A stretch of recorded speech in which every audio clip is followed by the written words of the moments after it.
sudah sampai di SMP Negeri 4. Di sini kami akan melakukan penyuluhan tentang kesehatan reproduksi pada remaja. Ayo terus kami ya guys.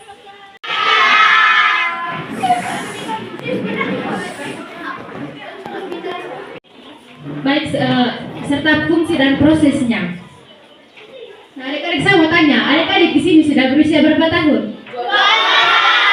12 tahun. Ada yang 13? 14? Tidak apa-apa. Nah, kalian adik-adik sudah termasuk dalam kategori remaja. Nah, remaja ini merupakan seseorang yang berusia 10 sampai dengan 19 tahun. Jadi adik-adik yang berusia 12 tahun, 13, 14, atau mungkin ada juga yang 15, tidak apa-apa, karena kalian itu sudah termasuk dalam kategori remaja. Baik, selanjutnya saya akan memperkenalkan kepada adik-adik semua organ reproduksi pada pria dan wanita. Yang pertama, adik-adik bisa lihat? Yang pertama, organ reproduksi pada laki-laki. Yang pertama, testis. Ini testis adik-adik. Testis itu biji yang ada pada laki-laki itu. Dan pertama, itu normal ya. Itu yang disebut dengan testis. Nah, jadi itu yang dinamakan dengan testis. Nah, fungsi dari testis ini yaitu untuk memproduksi sel sperma dan menghasilkan hormon testosteron. Hormon testosteron ini adik-adik hanya ada pada laki-laki saja, tidak ada pada perempuan. Nah, sedangkan pada perempuan ada hormon progestasi. Kemudian dapat membantu adik-adik agar tahu cara menjaga organ reproduksi yang baik dan benar.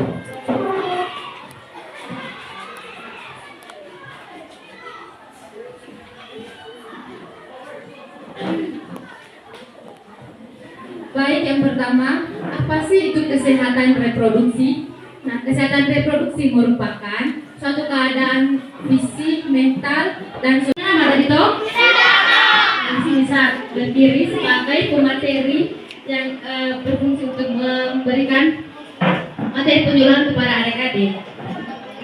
Nah, di sini nanti kami ada 2 orang yang kasih materi, saya dengan Kakak Fiona. Terus adik-adik kamu harus apa?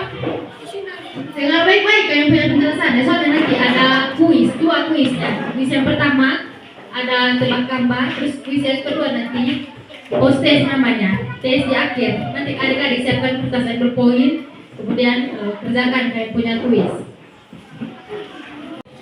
Organ reproduksi apakah yang disebut yang ditunjukkan oleh huruf E?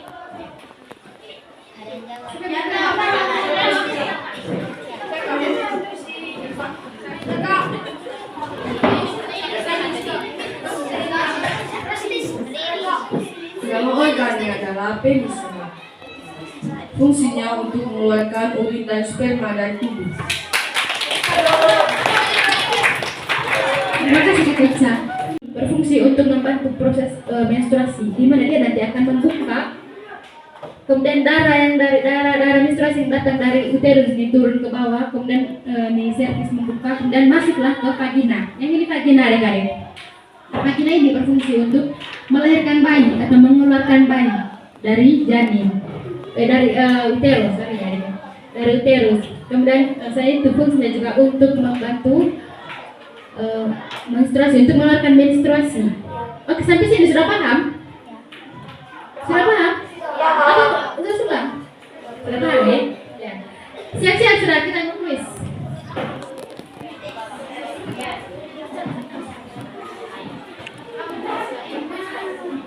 Organ reproduksi pada perempuan. Yang pertama ovarium. Ovarium yang ini.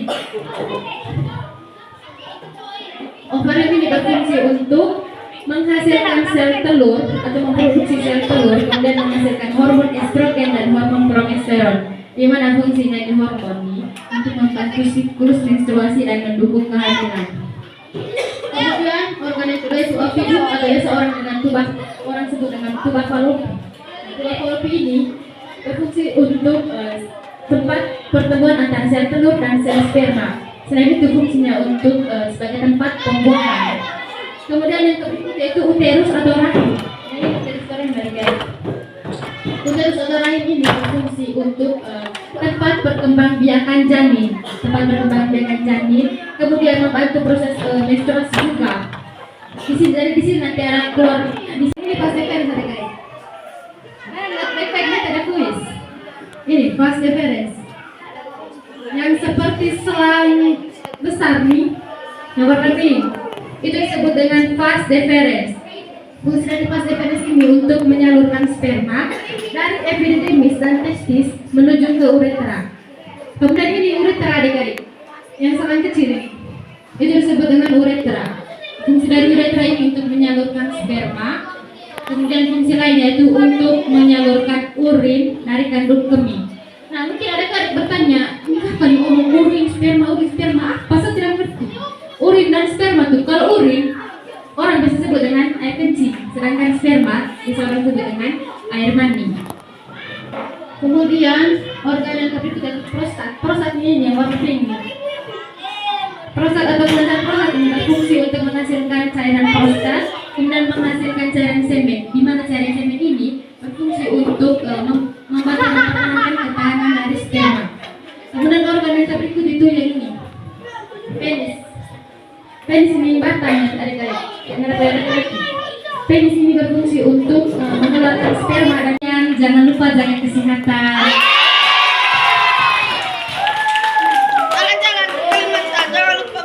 Baik adik-adik, terima kasih atas waktunya hari ini. Kami sangat berterima kasih kepada adik-adik semua karena sudah meluangkan waktunya.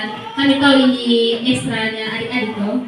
Ya, terima kasih kami sampaikan karena adik-adik bersedia untuk mengambil bagian dalam acara penyuluhan kami.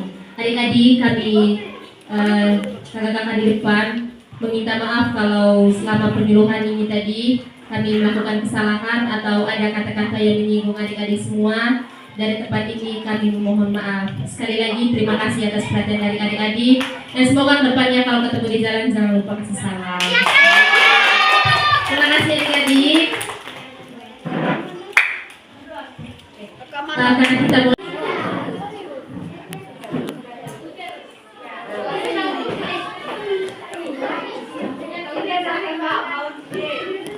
Tempat berkembangbiakan janin. Semangat. Ya, berdiri dulu, kita ulangi lagi ya.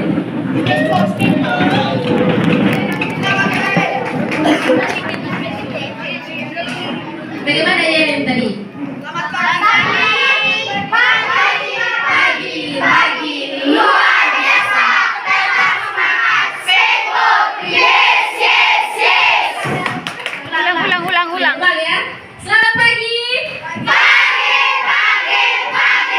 Luar biasa, tetap semangat, sektor, yes.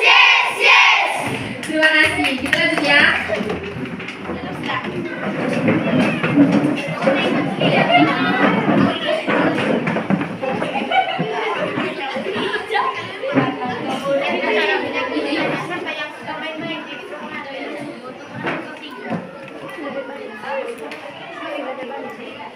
Oke adik-adik, selanjutnya kita akan membahas terkait dengan penyakit yang biasanya mengancam kesehatan reproduksi kita. Yang pertama itu ada gonore, dan penyakit ini merupakan penyakit yang disebabkan oleh bakteri Neisseria gonorrhoeae yang bisa menyebabkan radang pada organ reproduksi. Tanda-tandanya adik-adik itu yang pertama, muncul cairan kental dari area kelamin seperti putih, kuning dan juga kehijauan. Terus ada sensasi terbakar pada area kelamin. Kalau adik-adik merasa kalau di daerah kemaluan itu sering merasa adanya panas, tolong diberitahukan kepada orang tua. Dan yang ketiga ciri-cirinya adalah nyeri saat buang air kecil. Artinya saat buang air kecil adik-adik itu sering merasa kesakitan. Yang kedua sifilis. Sifilis itu merupakan penyakit yang disebabkan oleh bakteri Treponema pallidum yang dapat merusak organ tubuh jika tidak segera diobati. Tanda-tandanya itu yang pertama, ada luka kecil pada area kelamin, mulut dan juga anus. Terus ada ruam kulit, serta sering ada di telapak tangan dan juga di telapak kaki.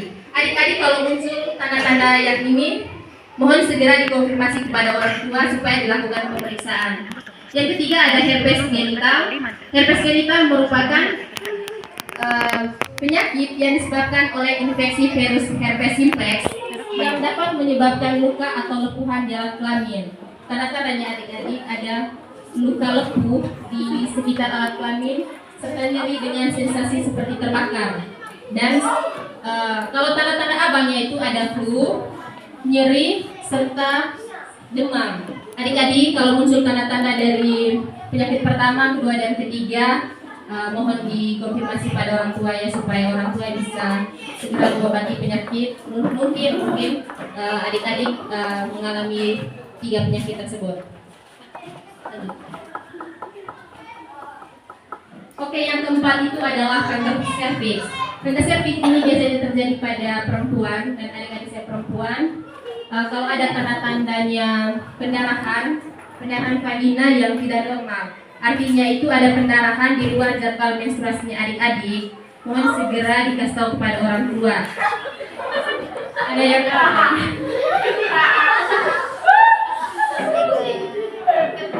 Terus tanda yang kedua itu keputihan yang tidak normal.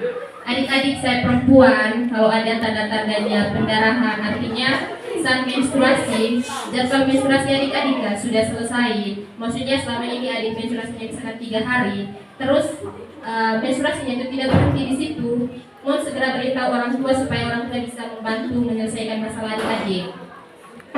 Terus yang keempat, yang kelima yaitu kanker prostat. Biasanya ini menyerang kelenjar prostat pada adik saya laki-laki. Tanda-tandanya itu ada kesulitan saat buang air kecil, terus alirannya lemah serta terputus-putus. Adik saya laki-laki kalau pada saat kencing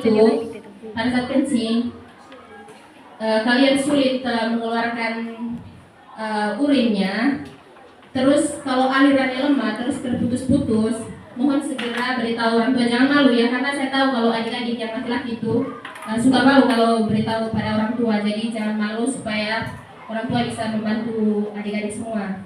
Terus sering sakit di area panggul. Adik-adik saya laki-laki, mohon kalau ada tanda-tanda yang di kanker prostat ini, mohon beritahu kepada orang tua supaya orang tua bisa membantu adik-adik.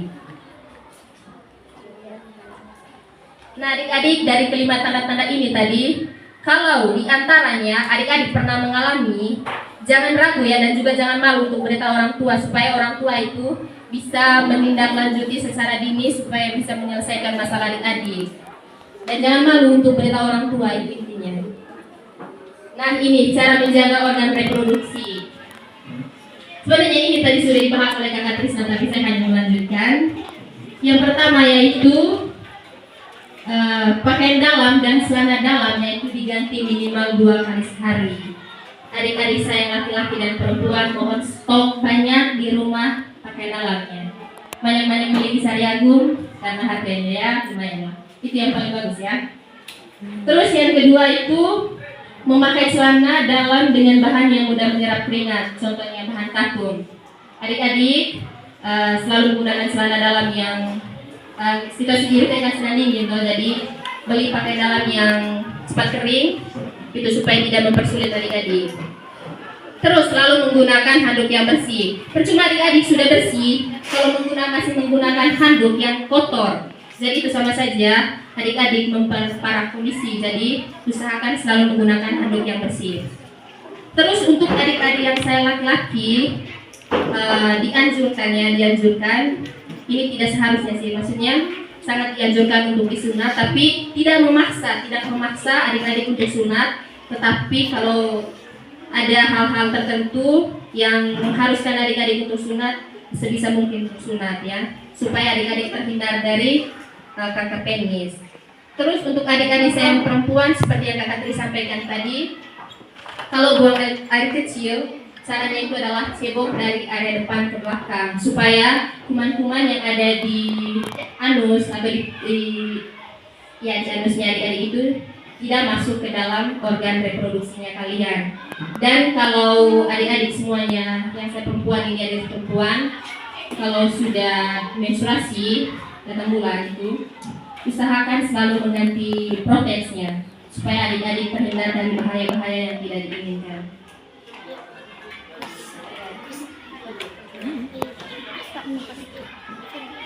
Nah, ini adalah perilaku beresiko yang dapat mengancam kesehatan adik-adik serta mengganggu organ reproduksi. Yang pertama, kurangnya pengetahuan tentang kesehatan reproduksi, termasuk yang berkaitan dengan penyakit menular seksual, terus berpacaran terlalu bebas dan menikah dini, serta menonton video asusila hingga memicu perilaku yang tidak diinginkan. Jadi adik-adik, perilaku tersebut itu bisa menjerumuskan adik kepada hal-hal yang bisa membuat masalah pada adik-adik, terutama kalau yang perempuan, kan di perempuan itu ada tandanya ya, maksudnya ada hasilnya.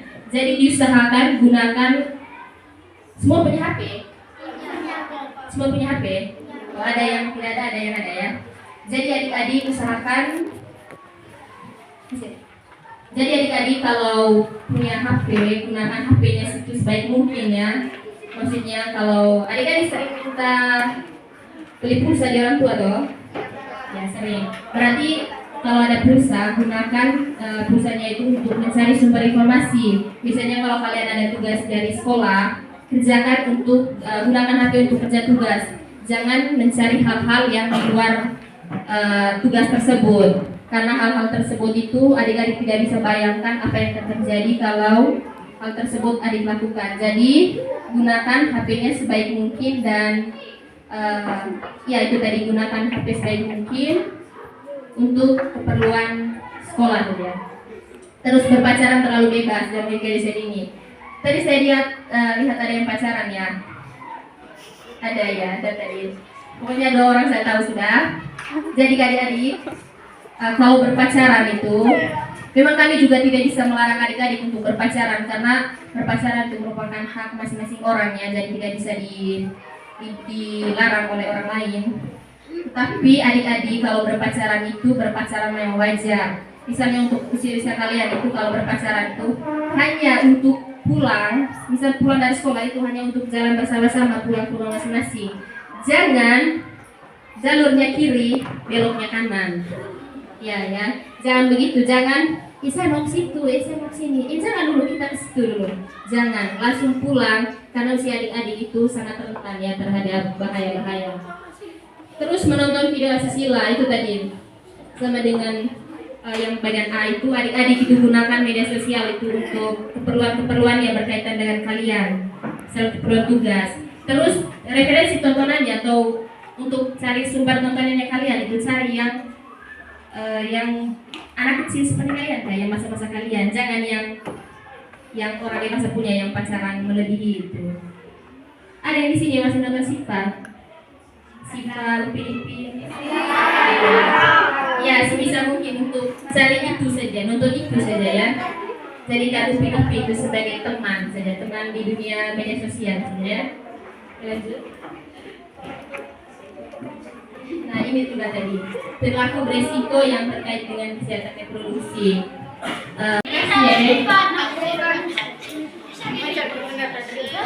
Oke, adik-adik, sekian dari saya.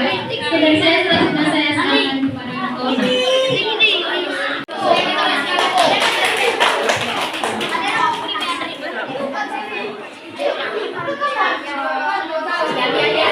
Bisik di sini sedikit bisik.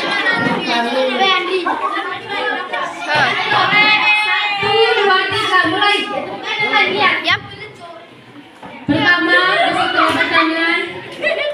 Seperti itu Nona. Kedua, punggung tangan. Bentar. 3, sela-sela tangan, sela-sela jari.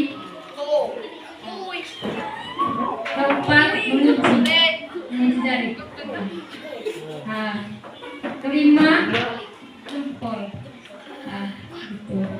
Baru keenam, gerakan yang bentar. Oke, baik. Tapi kita langsung ada kedua ini. J. Nah, itu laki-laki.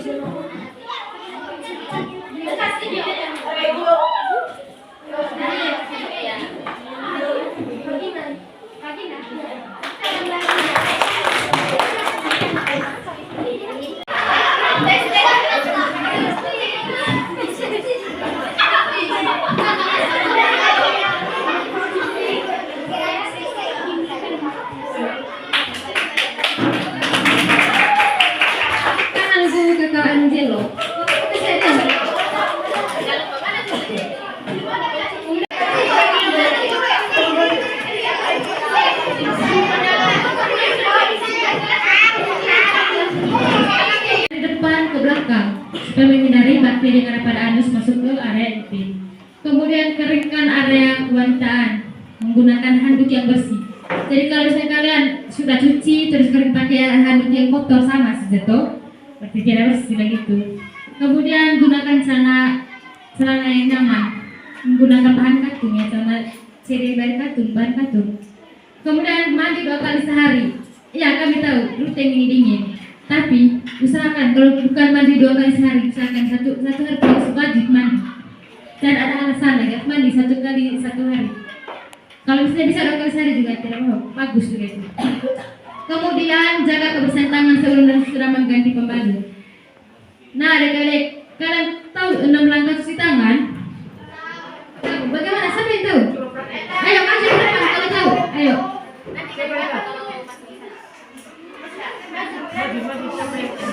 Kita demonstrasi sama-sama saja. Kita lakukan sama-sama, baru yang bisa sebentar, baru maju ke depan.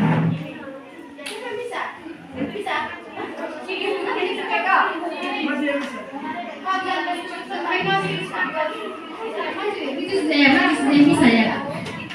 Nanti kesuntik temannya. Begini salah ya teman-teman.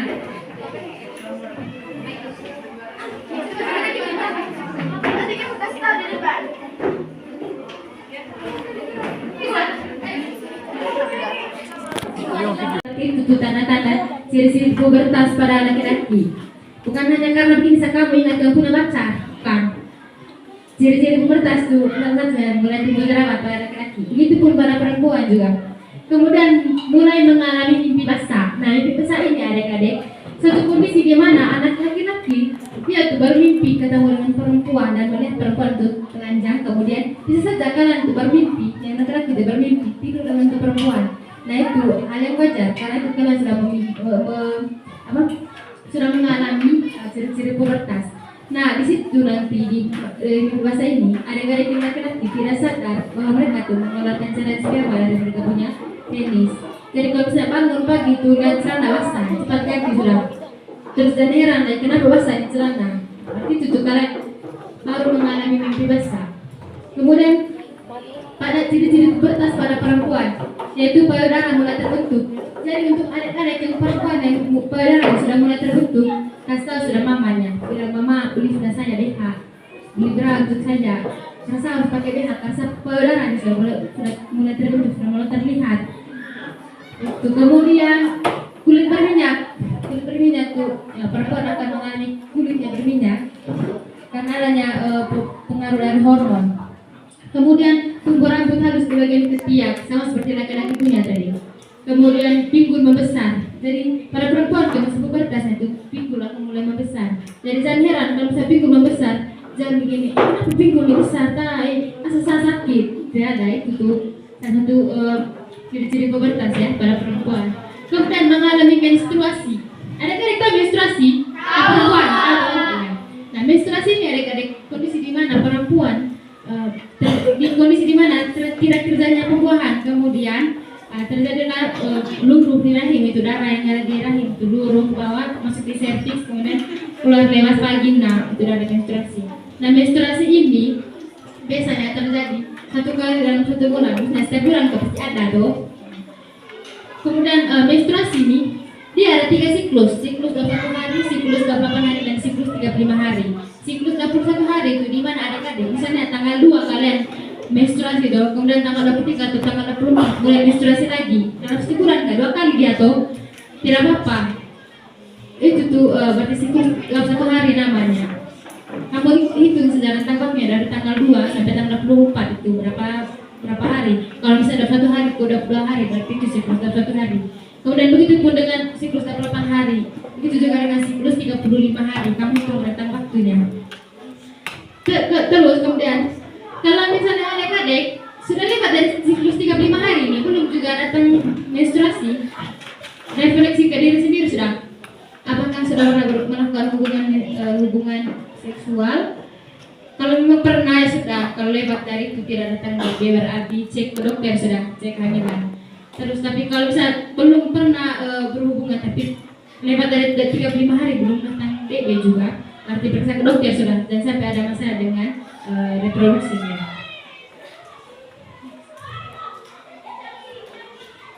Kemudian sudah lihat ciri-ciri pada laki-laki di mimpi basah itu. Nah, biasanya mimpi basah ini terjadi pada laki-laki pada pagi hari. Jadi kalau kita bangun pagi, basah berarti misalkan ada juga di spray itu cairan sperma, berarti kamu bersih juga. Pada masa pubertas, jadi masa pubertas itu masa di mana kita mengalami perubahan fisik dan perubahan psikologis. Nah, yang pertama itu ciri-ciri pubertas pada laki-laki. Ciri-ciri pubertas pada laki-laki pertama suara menjadi lebih besar dan berat. Jadi adik-adik yang suara sudah mulai besar juga ya. Yang biasanya panggil teman itu saya, Yohan, kira ada, pasti bikin suaranya. Yohan, itu suaranya tuh. Kemudian mulai tumbuh zakun. Adik-adik kalian sudah tumbuh zakun yang laki-laki. Nah, tapi dari sini. Ya, itu juga termasuk dalam ciri-ciri pubertas pada laki-laki. Kemudian mulai tumbuh rambut yang kepian dan kemaluan. Halo adik-adik, bisa dengar saya? Ini yang terakhir saya Putri.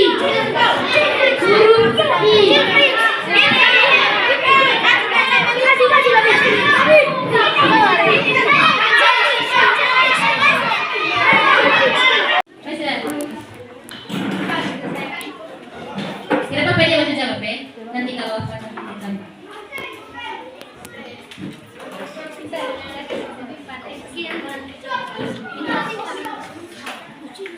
Baik Kakak Ica, menjaga alat reproduksi itu penting untuk kesehatan karena alat reproduksi itu bagian dari kita punya tubuh yang sangat intim.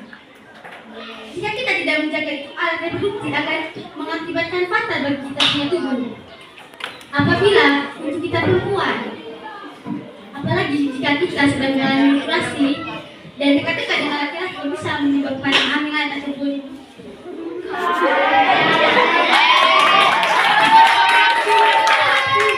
reproduksi pada gambaran adalah fase deferens menyalurkan sperma. Terima kasih. Terima kasih kita.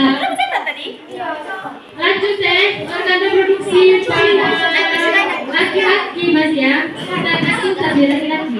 Organ reproduksi